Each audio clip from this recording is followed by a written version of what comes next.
Hi, good afternoon. Thank you very much for making all the way. I'm between you and your flights and most probably some other important things. My name is Govind Kanchi. I'm going to talk about Cosmos DB operations. How many people here use Cosmos DB today? Thank you very much. You are the folks who have helped us to become one of the fastest growing database offering within Microsoft. So thank you very much.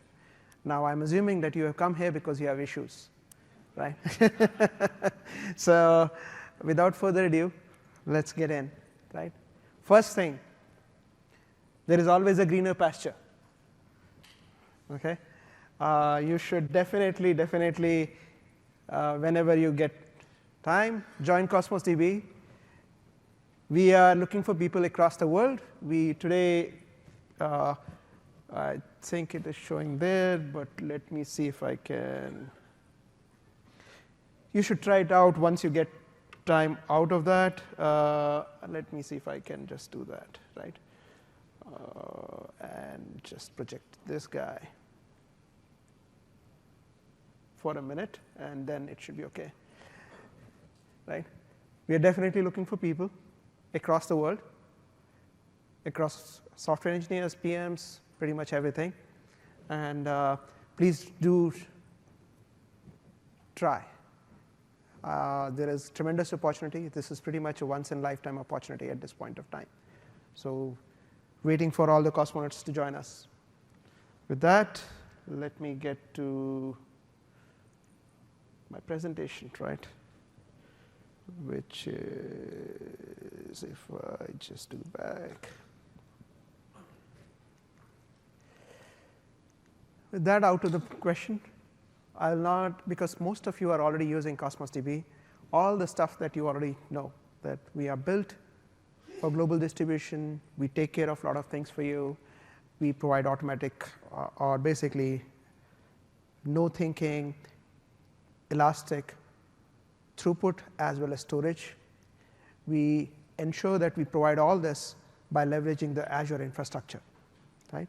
And the most important thing here is the resource governance model that we have built in across all these resources so that you can get the throughput guarantees, the latency guarantees, the availability guarantees. With that said, let us tackle the most important thing, right? This is, I hopefully I have not leaked anybody's name or something like that, but this is the kind of discussion I usually have. Most probably you'll not be able to read, but let me tell you, it's basically Govind. Looks like Cosmos DB does everything, right? You seem to be doing availability, you seem to be doing the low latency piece, and you seem to be doing throughput, you seem to be doing capacity and for this whole storage, as well as for throughput. So what do we do?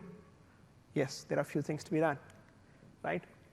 So we will run through a lot of things, and please feel free to interrupt me at some point of time. Do use the mics so that we can answer the questions. I have a lot of material to cover. As you I think possibly saw, I was trying to get ready, just ready up for the session.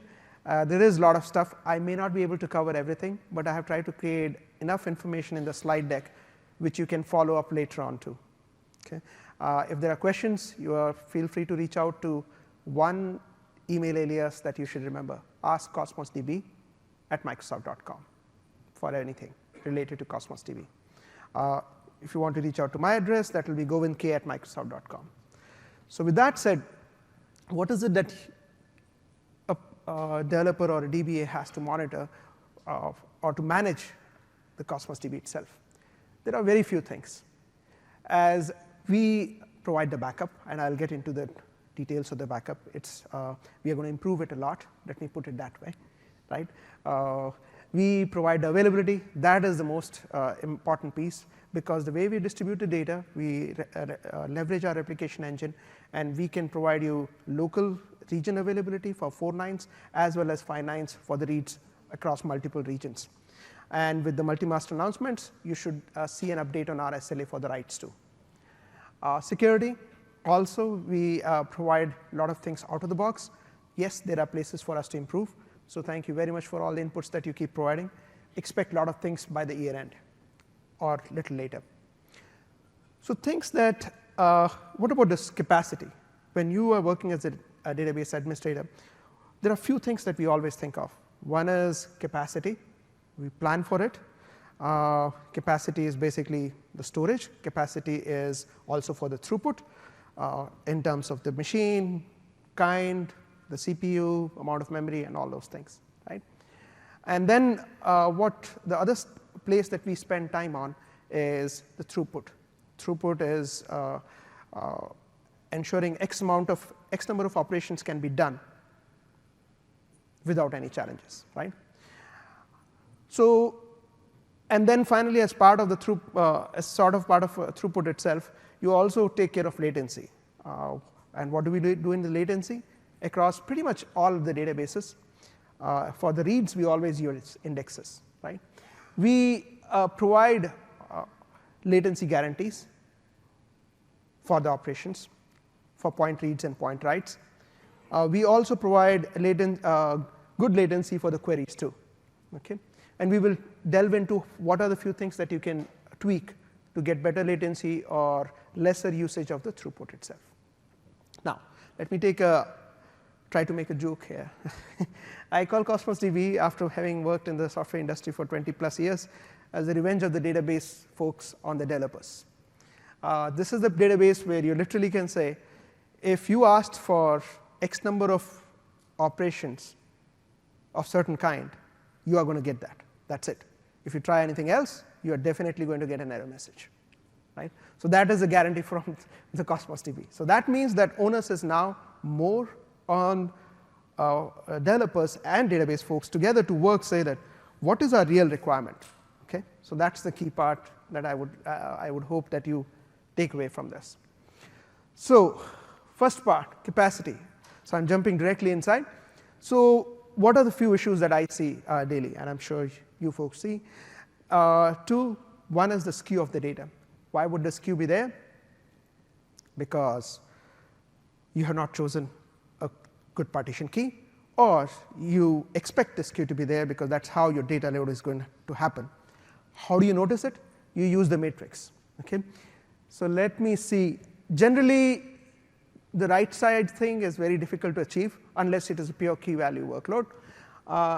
You would see if something on the left side, that kind of distribution, there is a problem. There is one particular partition key which is dominating, right? So where would you notice this? So let me just.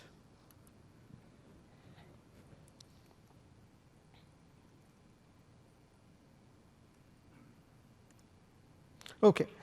The place that you need to come is the matrix. Okay.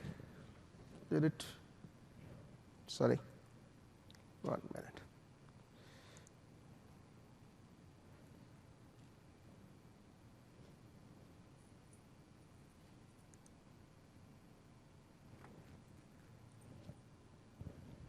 Is it 7? Okay, it looks like, so apologies. I have removed the connector. Okay. Okay, so everything should be there now. You plan, and then you know the demos, right?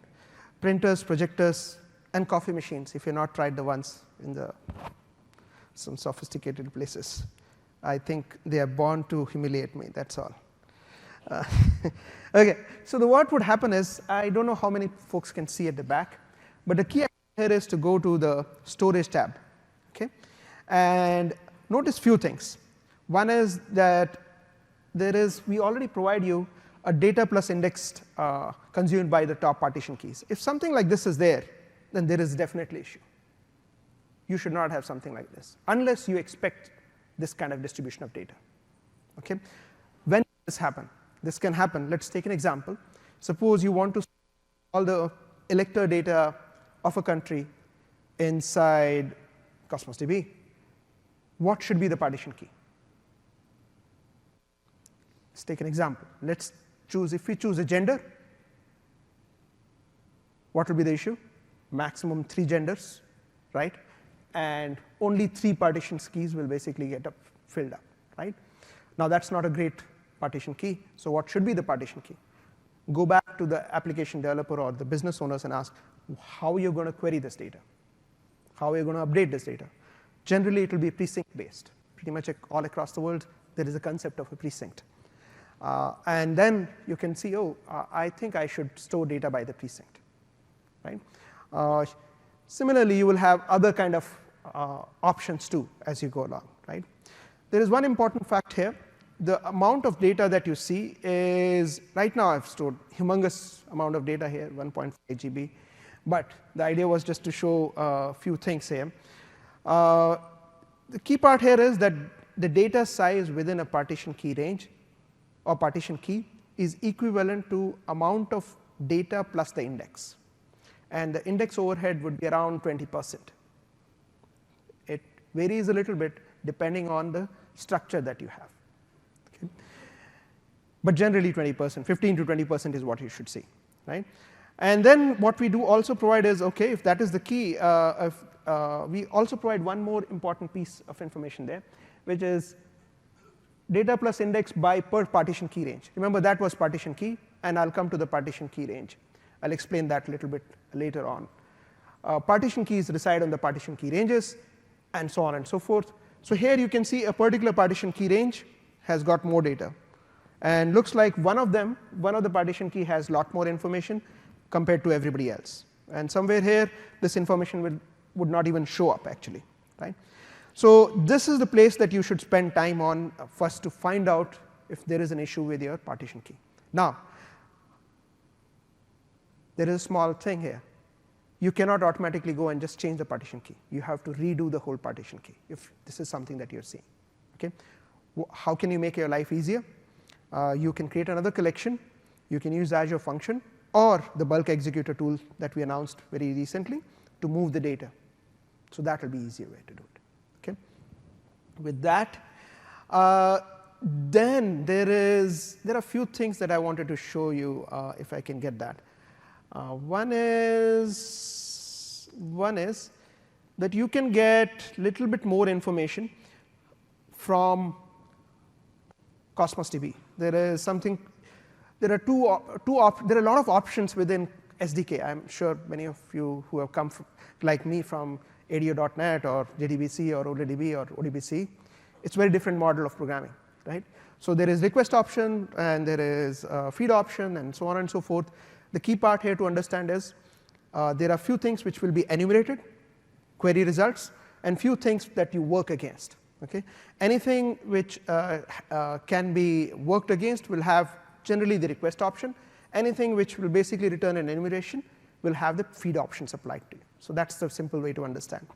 Here we are basically trying to get information about, give me your information about you. Here there are a few things. We will get partition key ranges. Now, what are partition key ranges and everything, we will get a little bit. You can get all the partition key ranges information. You don't have to take any dependency on them. You should not take any dependency on them. Idea here is, if in case you want to understand how this whole thing is working, you can get that information. You want to get a few more things. One is, once the information is provided by the information, you should be able to populate this out. So let us see if I can run this somewhere.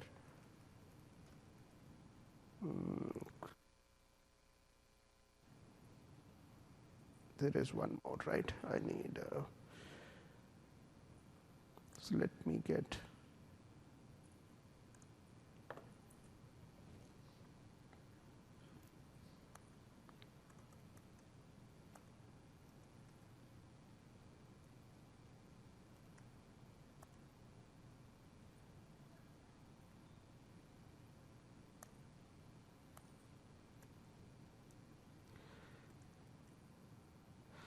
Okay.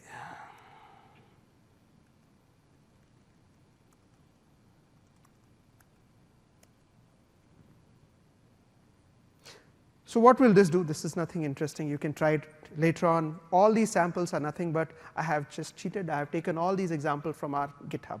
Okay? So there is nothing very dramatically different from what we have. The idea here is you should know these things. So there is one small tip though. You see document count. Many folks come to us and say, can I immediately get a number of documents within a collection or a container? Yes, there is a way. you can get document count. This is not by any filter, you cannot filter it by any attribute.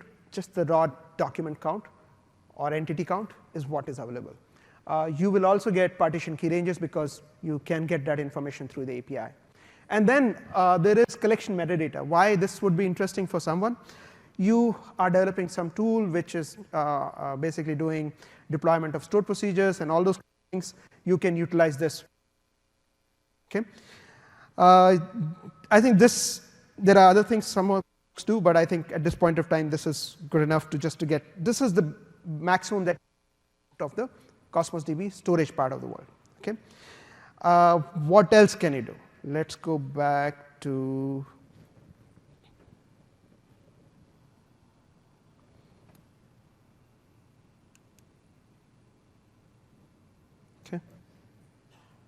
There is one more I want to show you for partition stats, just in case if you folks are interested. You can search for our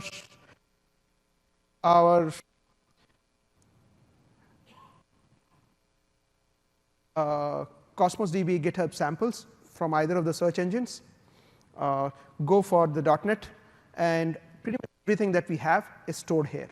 There is nothing hidden or something like that. Okay, so you can get all the information about how is each partition key range populated and so on and so forth. Okay, so with that, what I will do is I will switch back and come to something more interesting as we go along. And please stop me if you think this is boring or something, and just nod your heads even though you might be sleeping, just in case if it is interesting. So what is this whole partitioning thing? Partitioning allows us to scale out, so we need to get the partitioning right. Okay, so what happens? When you allocate a throughput, we automatically create the partition key ranges underneath to provide you the throughput. This is the key concept. And as your data grows, these partition key ranges will keep on growing. That is what is the elasticity all about. Okay, so when your data comes in with a particular partition key, we find out which partition key range it can go and sit in, and we just push in there. Okay, as more and more data for that particular partition key comes in, all of them go and sit in particular partition key range. If the partition key changes, chances are it may sit on the same partition key range or anything else. Okay, you don't control, we don't control. We just basically hash it and push it down. Okay. Now your question would be, what happens if once the partition key range itself reaches this limit? Interesting thing, we automatically split that particular partition key range. We move the data around for each partition key, whichever partition key has to be moved, all without you ever knowing. Okay? The availability, performance, everything goes on. All your operations keep on happening. Okay? Now, so the key part here to remember is there is nothing that you need to do for storage management as long as you get the partition key right. This is very, very dramatic, right? Of course, now customers are coming in and telling us, hey, we should actually have ability to fence amount of data that we store. We don't want to store infinite amount. Right? So we are building those kind of capabilities as we go along. But practically, we don't have any limits. As long as we have the Azure behind us, we can store as much data as you want. So that's why when we say we can scale out infinitely, that's the key part. Okay? There's one more thing that I want to leave you with for the partition key piece. We have seen many customers use the 10 GB collection or the container without a partition key. Please don't do that in case you want to increase the size later on. You want it to grow, right? So what is the way out? Create a collection, create a partition, push all the data inside. Okay? And there are a few things, right? You want to do bulk delete. We have the now bulk executor. Use that to delete all the data. In case your application allows usage of TTL, you can use TTL too. Only thing is, TTL does not cost you any RUs, of course. So I would prefer that you use the bulk executor, but you can use some of the customers leverage that piece too. Okay. Sometimes what happens is the way you have stored the data, and where you are querying it by particular partition key and and by its ID or other attributes is not enough for you. You want to query that data in a little different way and store it a little different way. That's completely possible. What you can do, create another collection, have Azure function which gets triggered whenever the data gets inserted. It pushes the data into another collection with a different partition key. Completely possible. Okay. Okay. What about if you have large documents? So this is something that we keep getting from customers from time to time. If we have a limit today of 2 megabytes, and that's for a good reason. If you have anything more, you should definitely store it out. First of all, store it in a blob. Don't store all of it. Most probably people don't need all of that data, because if it is 2 megabyte document or entity, a lot of attributes will not be queried, so do not index them. So those are the few things that you can do. There are customers who basically store blobs and they stitch them together. That's also completely possible, but I would not advise unless you really require global distribution at our scale, right? Because, so that's the key part. Okay. What is when you have a large document, what is the impact for you? It is an RU impact when you read it. It is an RU impact when you write it, right? So you don't want to do that unless really, really required. What about if you have partition key sizes which are more than 10 GB? Now this is very, very much possible. We work with Azure AD. We work with applications similar to Azure AD, and Azure AD stores humongous amount of data within Cosmos DB for profile as well as the login events. Anytime across the world anybody logs in, all 10 million plus tenants of Azure AD, that data gets stored within Cosmos DB. Okay?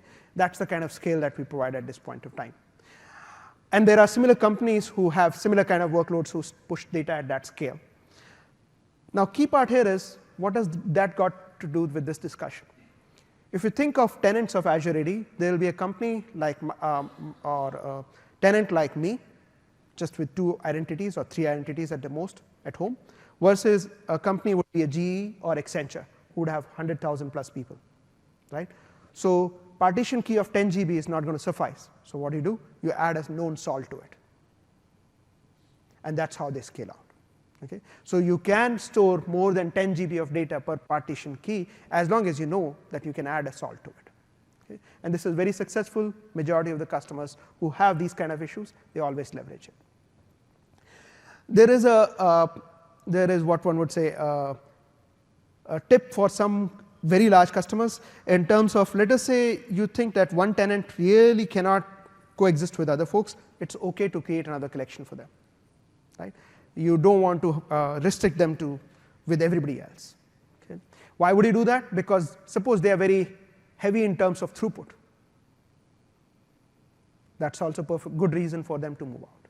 Okay? Now, let's come to the performance part. So keep me honest on the timing.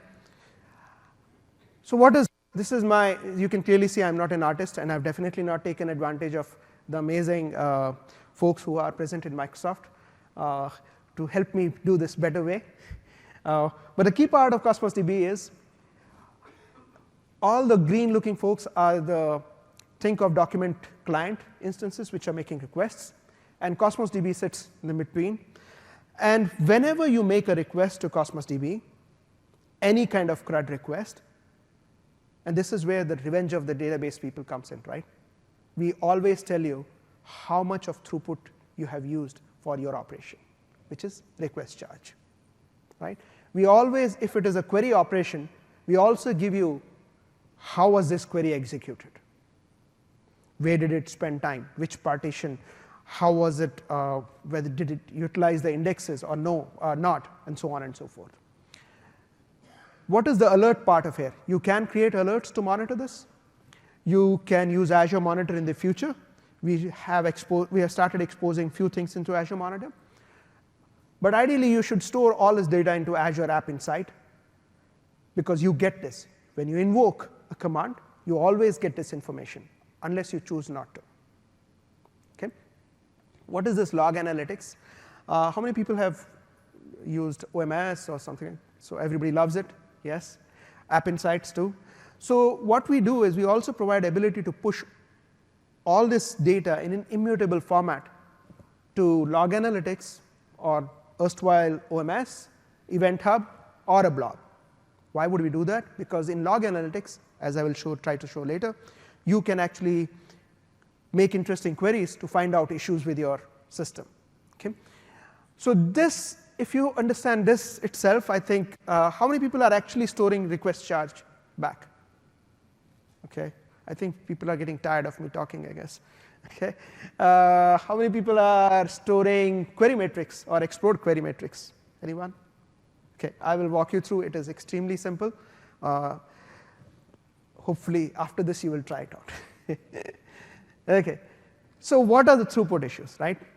Throughput, as you understood, if you remember, you allocate throughput at a collection level, and the throughput gets equally distributed across all the partition key ranges.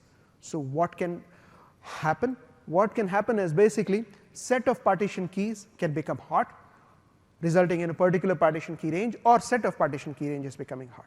So that indicates a developer like me is not very honest with you folks, right? So that means he needs to basically understand what is that really, what was the plan, and why did we end up like this? Okay. So why it can happen? There are three major reasons. One is you have provisioned very low throughput, and you are executing an operation which is taking all the RUs up. Remember, the RU is at a per second level, right? Otherwise, a particular partition key range or partition key itself is getting bombarded. And this happens many times when people do load testing. What happens is there is not enough variation in load testing. And invariably, only few keys get hit, either for the query or for the insert workload. And because of that, the partition key range becomes hot, and you start getting rate limitation. Other thing is, which is very valid, just the volume of operations, it just increases, right? That's a pretty valid way of happening. So how can you find it out? One is, of course, you will, if you set up alerts, hopefully you do set up alerts, you will find that out immediately. Second is you can try to get into all the alerts in a programmatic way. If you want to do that, there is a way to do that too. Third is log analytics. I will tell you what is the issue with log analytics a little later. And push all the data into App Insight. So this is the way to do that. So now let's get to this side of the things. 1, 2, 3.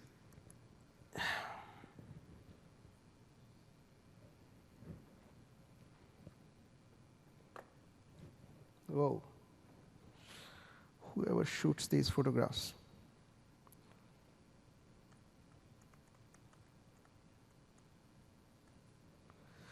Okay, let's get rid of this, and let's come here. So your friend is pretty much almost always this particular tab here, right? So what would happen here is you would see the throughput across all the databases, across all the collections, and across all the regions. Normally what I try to do is get a big picture view by clicking on 7 days. So here you can find out, okay, pretty much this was created most probably on May 6th or 7th, right? And then there are, looks like about 2K odd requests came in, and most of them were successful. You can click these things, by the way, right? And how many people are here MongoDB API users? No? None? Actually, we do a little better job in MongoDB API. We not only tell you which are the successful, not successful, and other requests, but we also tell you what kind of operation it is, whether it's a read, query, or anything else. Hopefully, very soon we will start exposing that here too. Okay, and so there are 3 things that you should try to. Okay, let me see if I. Okay, there are 3 places that you want to look at. One is let me pick up. This is one thing which has changed recently, and that's why it is buffing a little bit. So you want to choose the database and the collection, and then you want to focus your attention on few things. There is one important piece of, let me really tackle my laser pointing skills. There is collection has 5 partition key ranges, and the throughput is equally distributed, which is 400 RUs per second, right? And what you want to focus on is first is, was there any rate limitation happening? Okay. After that, you want to look at what did I provision? Okay, where is that? Do you see? Okay, there it is. Sorry about that. What did I provision and what was I trying to use? Okay, and then of course when you get a little bit more information on a particular day and particular time, was there any skew of my throughput, which is basically again 1, 2, 3. I think I'm not very good at this. I remember doing this in theater, but now I've forgotten the skill set. Okay, so that's the case. So what I do is, this is what I do, is basically there is a also you should use that too. So we have 7 days of data here, and you can store more data in log analytics or any place that you want to and do a lot more interesting things. But by default, we provide about 7 days of data. Okay, so what you could do is look at 24 hours. If you don't get, the idea here is to find out any kind of trend, right? Looks like it is up and down in this case. You can get more details. You can get more details by clicking on an hourly basis and going in here. Now this is pretty much at, if you see 216, 217, it's a per minute roll up data. If you come from the 7 days or the days or the 24 hours, this will be rolled up a little bit. So I would always just come to granularity to find out the issue. Why we are doing this? We are trying to find out, what does this say? Max consumed RU per second per for a given partition key range. Remember, we are trying to find out what is the whole idea about Cosmos DB. Cosmos DB, when you create collection, partition key ranges get created, on top of which the partition keys get set up. And when you are getting rate limited, it is the partition key range which is getting hot at a given point of time. So what we are trying to find out is how much throughput a particular partition key range is using. Okay. In this case, you can clearly see there is an issue. We have provisioned very less, 400 RUs, and we are trying to use almost 4K. So what is this time? So let's try to see if what is the time here, which is about 214 or something like that, 213. Let's see if it is almost that. Yeah, looks like 213. Why would we do that? We would take that and enter that into just about that. There is nothing, 215. Sorry, did I need to do something? Okay. Apologies, I might have screwed up here a little bit. Yeah.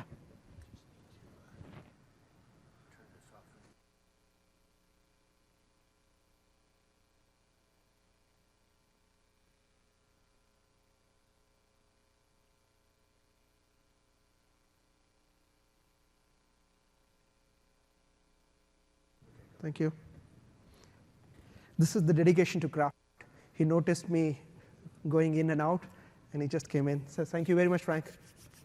So what you want to do here is 215 or 211, and let's see if we can apply it. So what we really are trying to see if we can get almost the exact amount. This is the place where we are trying to make more improvements. Sorry? Date is wrong? Date? Should it be 8? I definitely know that yesterday at just about this point of time I did do some insert, and I think that will definitely show 105.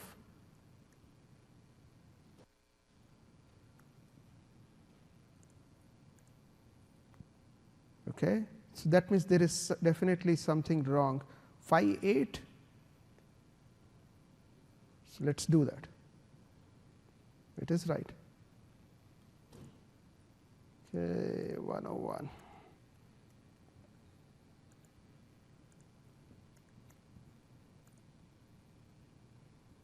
Okay, let me try one more time. So this is about 2:16 or 2:17 p.m. and it is 9. Sorry?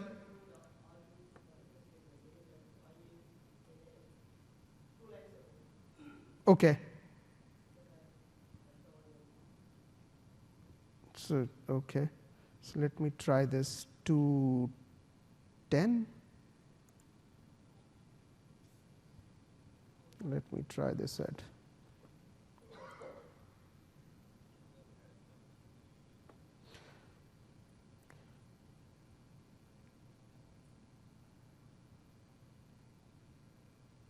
8 a.m.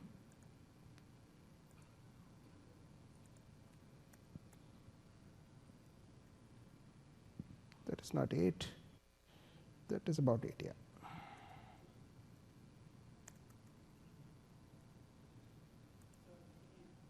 It's so ideally what will happen. Sorry? Look at the date and the hours. You're picking the wrong day. That's not today. That is yesterday's, right? So let me pick up the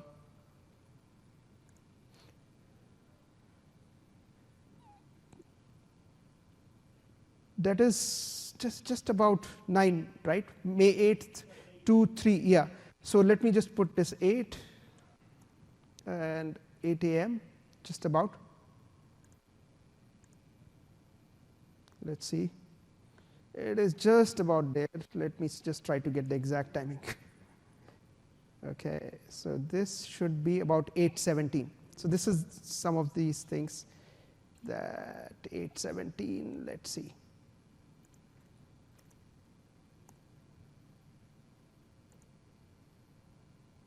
Eight 17, it will be just around that time that we will get.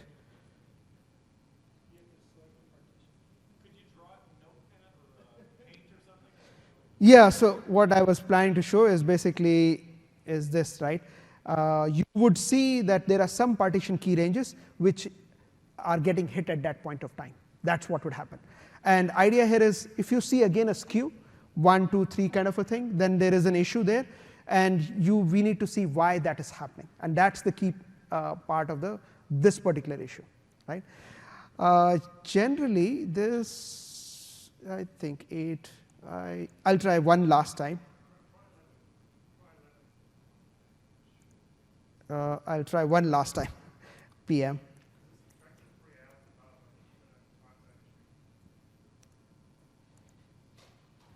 This actually, you see something has happened here, right?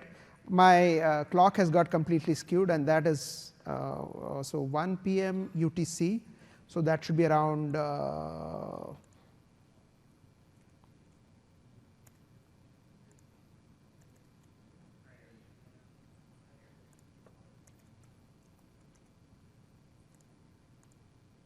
oops, okay. I will give up on that part right now to get the exact timing. But what you will see is just like the storage throughput, storage skew, you will see a skew.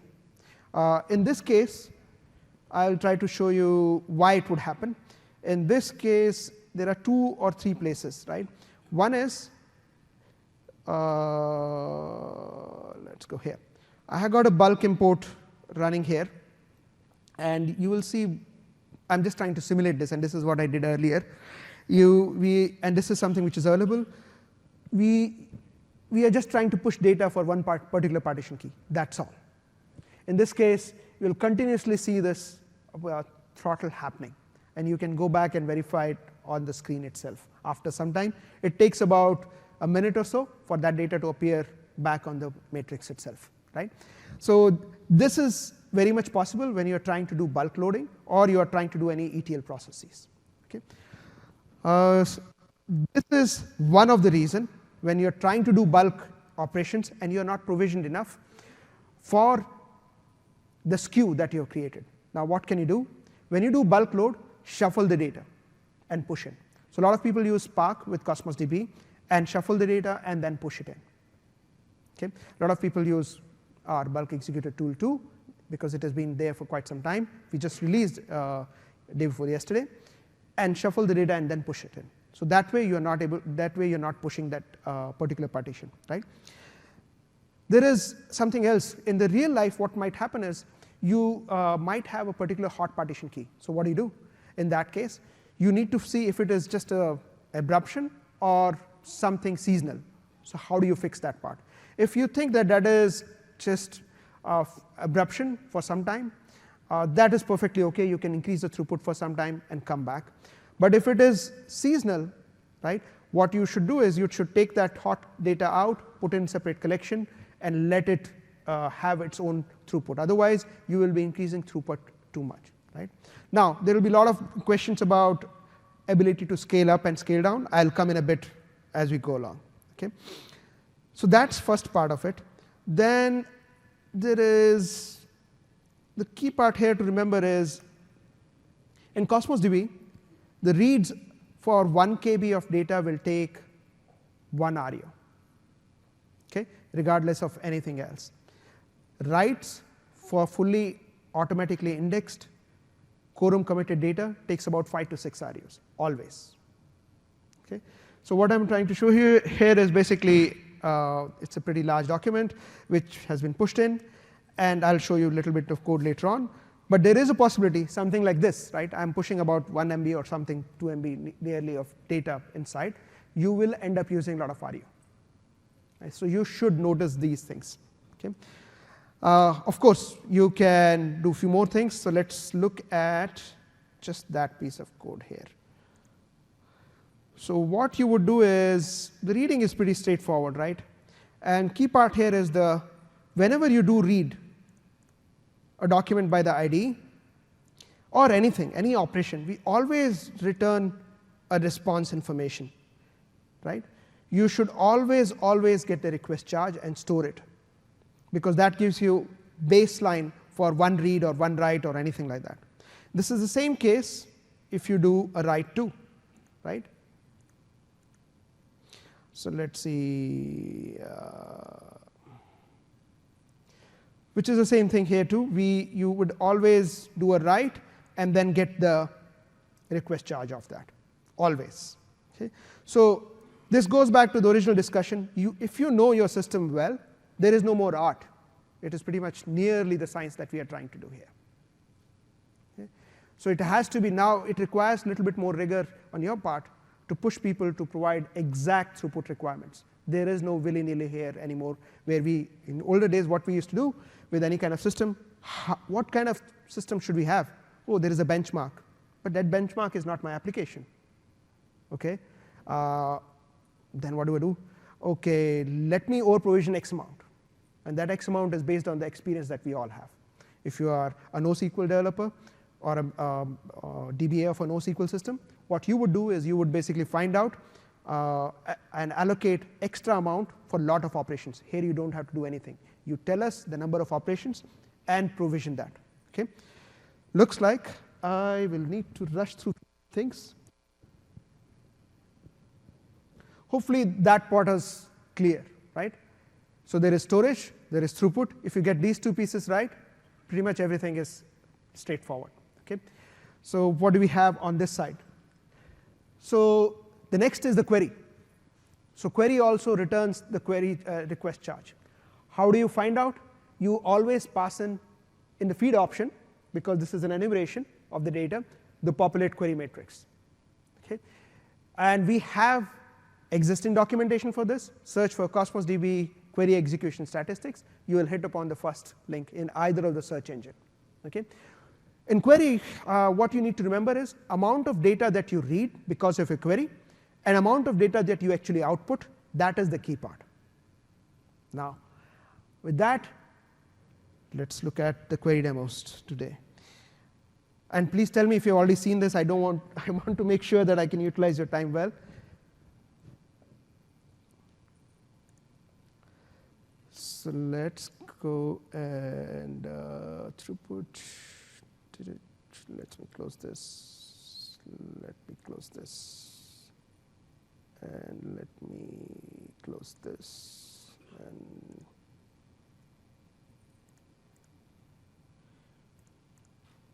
OK, it looks like I still need.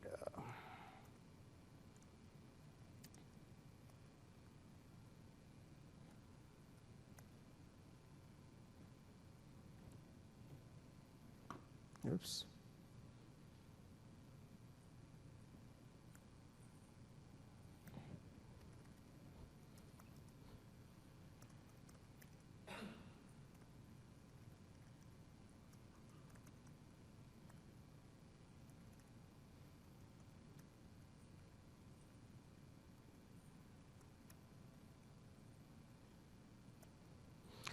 So, few things. What I am going to show you is it is executing a query, and if we have time, that is, and if you folks are interested, I can walk you through all the queries that we have. It will take few minutes, not few minutes. It will take some time. And what I want you to notice here is basically the time elapsed. And what is this all stuff, right? What did go and execute here?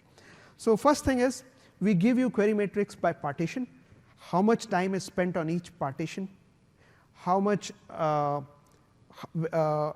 times we tried to queue the job to the partition and get the data. That is basically given by this scheduling matrix. And when did we start? When did we end? How many documents did we come back? Looks like one document. Why did we retry? Because retry can happen, because you might have throttles, right? What do you need to focus on is the request charge. What do you need to focus on is the retry count. What do you need to focus on is index lookup time and index utilization. This is not completely correct today, but it provides a good index utilization is going to improve in the future. But the key part is number of documents I outputted versus number of documents I retrieved. That is the key part, because if there is a big difference there, you will see your RUs will get hit. Okay. Now, you might say, hey, this looks all text. Yes, there is a way to basically read this up and store it too. You should do that too. Okay. Now, why there are so many of them? Because we are executing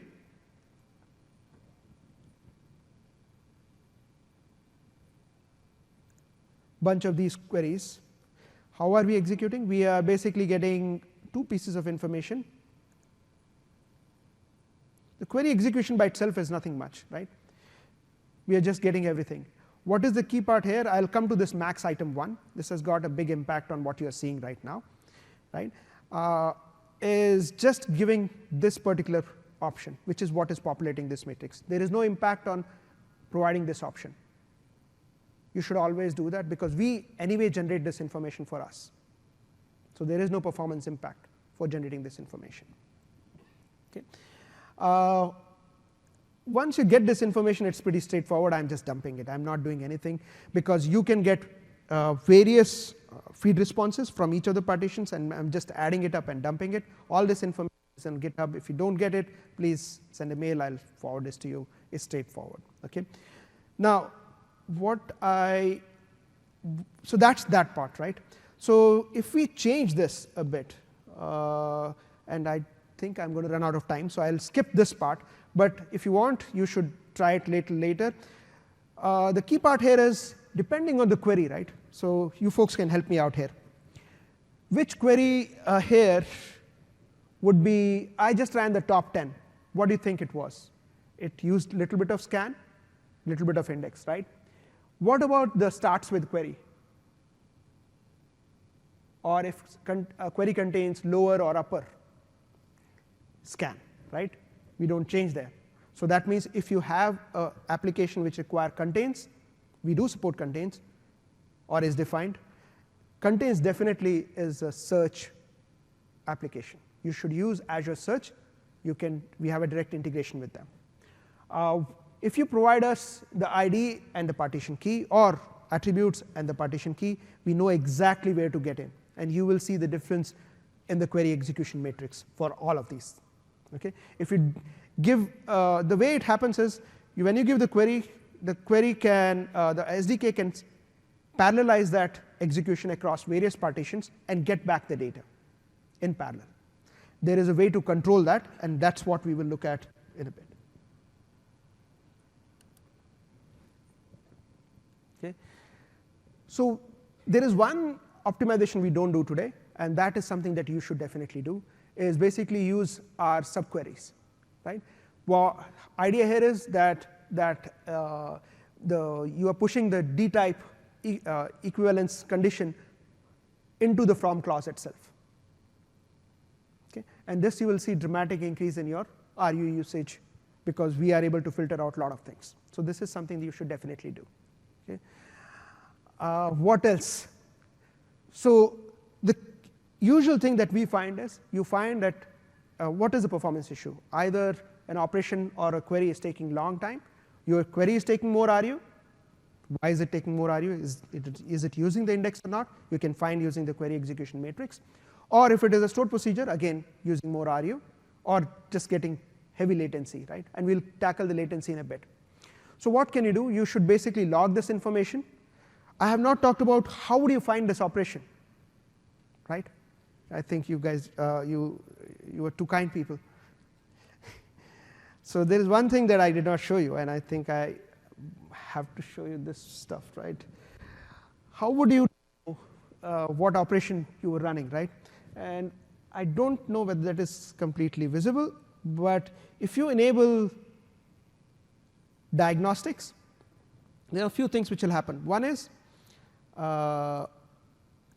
if you have an alert, you will get an alert here. How do you do that? You come to the matrix, or basically the monitoring piece, and we have alerts here. You can set up the alerts. Okay, it will tell you when we just had a bulk uploader running, so it just got hit a few minutes ago. You can pretty much create alert on everything. Number of operations you should definitely do. Number of throttle operations you should definitely do. Number of errors you should definitely do. Right? So all these are here actually.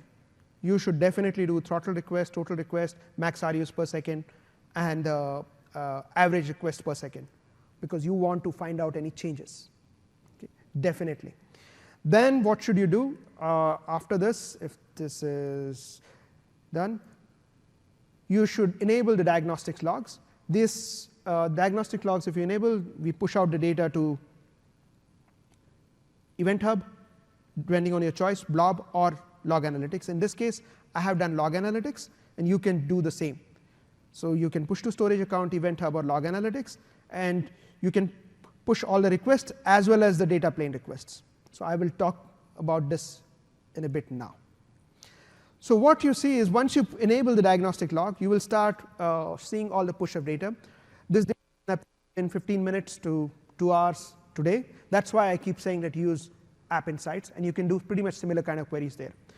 So if there is a requirement from your customer, from your side, to find out what was happening, you can always do something like Azure Activity and find out if Govind was changing a key, Govind added a region, Govind created a collection or not, created a database account, all those things basically from here. In this case, I have not switched it on. That's why you don't see that. But you can get that information. This is immutable log. Okay? The important event holder here for us is the Azure Diagnostics. What does it have? It has all the interesting information, and if I can get that is, you get information like, oh, that was an offer change. It happened at that point of time, and it took so much time, so on and so forth. Right? This is not so interesting. What will be interesting for you and me is basically start looking at how many different operations are happening at the backend. And it will show up. Okay? All this is documented, by the way. There are reads, there are creates, there are deletes, queries, pretty much everything. Okay? Now, hopefully, you are getting interested. What you would like to do is a little bit more than that. You would like to find out who is running more than 3 millisecond operations. There are a whole bunch of these people. You notice that last octet is 0. We basically obfuscated today, okay, for the privacy reasons. But what you would really want to know is, let us say, this is an interesting query, but today I will not run it because it will take time for me to render. But you can do far more better graphs than this. And you should definitely do that. And all these queries, if you ever need them, they are mostly on our website. But if you don't get them, send me a mail. I'll forward these. But what you would like to do is, are there any operations which took more than X amount of RUs, or which took more than X amount of seconds, right?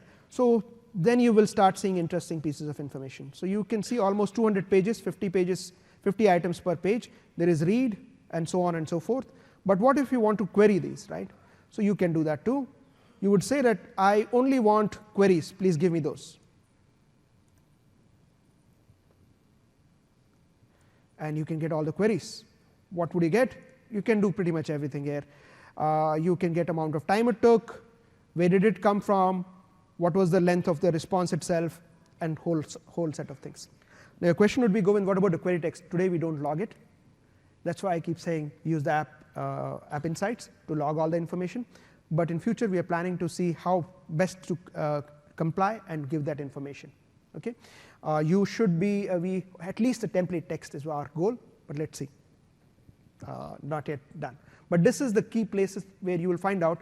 You go to the matrix, find out the issue, and oh, there was throttle. What was happening? Come here, find out the operation. If it is query, find out the query matrix, which query is creating an issue. If it is write, which write is creating an issue. There should not be any escape from this. Okay. With that, I will switch back to the presentation. Hopefully it's still interesting. Yes? No? You're learning something, or you have to stop me because then I can do something more interesting. What is max item count, right? Max item count so server side there are a few things you can control. While writing, you can control amount of RUs by switching off the index, and we will cover that a bit. By doing the right kind of query, you can make sure that you are projecting only the things that you require. You can ensure that you are using less amount of RUs. But what about the client side?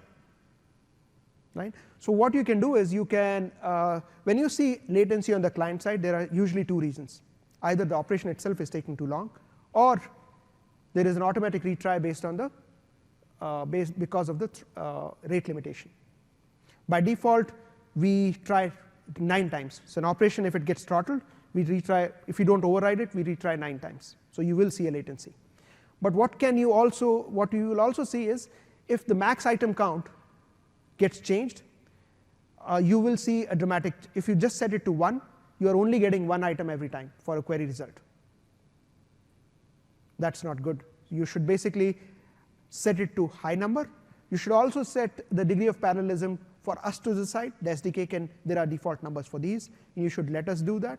Don't try to optimize based on the partition keys and everything, partition key ranges, because SDK has enough intelligence to find out what the lay of land of the server side and get that information and do the right thing. So use the default where you let the SDK decide how to parallelize and how to get back the data. What is the max buffered item count? That's basically a memory on the client side is utilized to store prefetched items. Max item count, as I mentioned, if you just set it to 1 versus a bigger number, we will make more number of round trips to get your data, and you will see latency. Okay. The rate limitation itself, you can override it. Whenever the rate limitation happens, by default, as I mentioned, we have a set of defaults, but you can retry it if you don't like that behavior. Why would you do that? Because you don't like the latency impact. Okay. Now this is something I think I repeat, but end of the day, you can create the collection or the containers, and the data and the throughput gets equally distributed. Key part is, remember, and if I can make that statement here, right? Every operation takes an RU, but known amount of RU. Every read and write, point read and write never changes, regardless of petabytes of data. Query can change because your query can have amount of data which is getting possible candidate can increase or decrease, right? But anything else doesn't change. TTL operation does not use RU, but you can, if you want to do the bulk delete, use the bulk executor. Okay? You should always log that information. Just for a few things, right? If you have, how do you do the capacity planning? 1 RU for read for 1 KB of data, 5 to 6 RUs for write for completely indexed data. Let us say you provision about 100,000 RUs, and there is a particular query which takes 50 RU. How many queries can you run? you can run about 2,000 queries per second, right? And each partition key range can go up to 10,000, right? So if you want more, right, you want million RUs, 2 million RUs, contact us. There is no limit. Just like we don't have limit for the storage, we don't have limit for the throughput too. Yes. But it's all about how much money you're making. So, but there are customers who are running millions of RUs per second at this point of time, and we are very thankful to them. We will keep optimizing this behavior as we go along. Now, the capacity planning is basically, calculator will give you CRUD operations, but for your queries, you should definitely add them up. Okay, and then add that information and say, this is my throughput per second. And this is the holy grail that we have been trying to basically nail down, saying that you should be able to tell, this is the throughput I need, and we will provision it, and we will stand by it, right? And as long as the people who have estimated the throughput, they are right, the system should just work fine. And majority of the customers who first start using it, they find advantage and just keep on using more and more. How do you track it? As I mentioned, how do you scale it up or down? Everybody knows this, right? Or no? Yes? No? No? So everybody knows it. Okay. So you can scale it through code, or you can scale it through the portal or SDK. It's very straightforward. It is instantaneous. There is no limit on number of times you can increase or decrease, unlike the other guys on this side. So this is not really required. There is one piece of information. We have also one tab there called as metadata requests.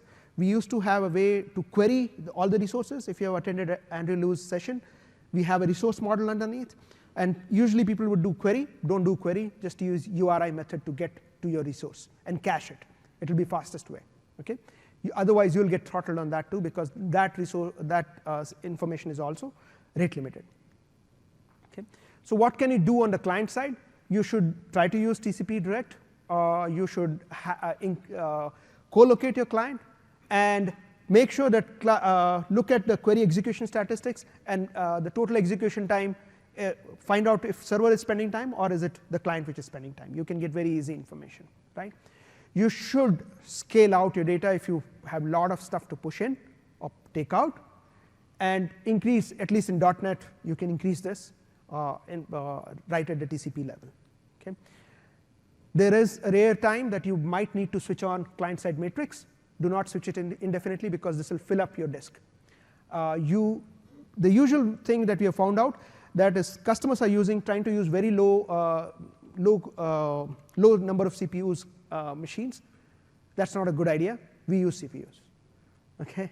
If you have a heavy system and it needs to go across multiple partitions, it will use heavy number of CPUs. So ASC, if you're using ASC, go for dedicated if you have heavy workload. Okay. So that's one thing that I would suggest. And people who are leaving, please do give the feedback. I appreciate that. Thank you very much. I can improve next time. What about index? We auto-index all the data. Auto-index all the data. That's a big relief, right? Before working on any kind of application, whether it is NoSQL, across the lake, actually I'm on this lake side itself. Yeah, within this perimeter, you still need to do index management for that other hosted database. NoSQL databases or relational databases, you still need to do index management. But with Cosmos DB, you do not have to do anything. By default, you do not have to do anything till, of course, you start storing 2 megabytes of documents and you only query 4 of those attributes. Okay? That time you should switch off indexing. You want to avoid lazy indexing for simple reason. What I have found out in the last 2-3 years is basically I set it up, but the person who is doing the query does not know about lazy indexing, and he will get completely different results, because we index the data when there is no operation on your behalf. So not a great idea to do lazy indexing if your query operations are very heavy too. Okay, how can you disable the index? Very straightforward. There is a sample on our GitHub as well as other places. We can be a complete KV store. Just mark ID as the partition key, and trillions of keys are completely okay. Okay, you switch off the index and just mark ID as the partition key. We become a key value store. Okay. I will not spend much time. I hope you have understood this in enough of our discussions. But the key part is we treat index as inverted index. We get all the data. We treat all your documents in a form of a forest. and create an inverted index. What you need to remember is, do not fiddle around with precision if you don't know what you're doing. Just let it do the maximum, whatever precision which is there by default. It will do the right thing. Majority of the use case, use range index. There is no reason for using hash index unless you're doing scalar, pretty scalar equality queries, because this can cover both equality as well as range queries. This is a longer topic, but if you do think that you have a set of hot partition keys and you know them, move them out, or read them from another region, or pre-calculate them. Don't try to basically do a runtime calculation of all those things. Okay? So what is a good, if you look at performance, what are the things? Get will be the fastest, query with a filter clause will be little slower, or little less, more RUs, and so on and so forth. What is better? The bulk insert with our bulk inserter tool is always the better, or you use the put from this side. TTL delete is of course better, but if you want to do a delete using the bulk executor, best, because it's the fastest. If your application model allows, you can save RUs again. Use eventual. Eventual in our world, actually I didn't get time today to get into, but eventual in our world doesn't mean that data will take minutes, hours, or something. Data gets instantaneously pushed across the world. It is only limited by the speed of light. So that means as long as your application allows to read eventual data, you will use, for given throughput, you will actually see double amount of workload that you can push through. Okay? Availability. So I have about 6 minutes. Let's see how fast I can do this one. Right? We provide 4 nines within a region. If you have attended Andrew's session, we provide replica sets. So that means your partition is backed by 3 more replicas. You never see them, you never manage them, you don't have to worry about them, which allows us to do a quorum write, completely indexed, and allows us to do updates continuously. Actually, we are updating as we speak, okay? And there is no impact on anybody. We give financial guarantees for all these. We provide 5 nines for reads. If you enable, of course, multiple regions. As you must have seen that we also provide multi-master, and we will update these SLAs as we go along. Enable auto failover. It's something that you opt into, and leverage the manual failover. There is no loss of data or availability when using manual failover. This is something very unique. Many of our customers use that. And if you are interested, we are also working for the last 6 months with various customers for multi-region strong. If you remember, we have 5 consistencies. But if you want 4 regions or 3 regions which are 100 millisecond apart to be consistent, strongly consistent before the write comes back, please let us know. Send us a mail, ask Cosmos DB. We are doing a preview at this point of time. Okay? This is something else that you can do. What is the thing that you need to remember? You do not have to worry about availability, because both automatic as well as manual, the SDK is intelligent enough to find out which is the right region to fail over to. Of course, you have to give us the right priority. Do not, if you are distributed across the globe and your right region was, let us say, US, and suddenly you switch over to Japan, not a great idea, right? 220 odd milliseconds, that will time take. But you can do this pretty much often, right?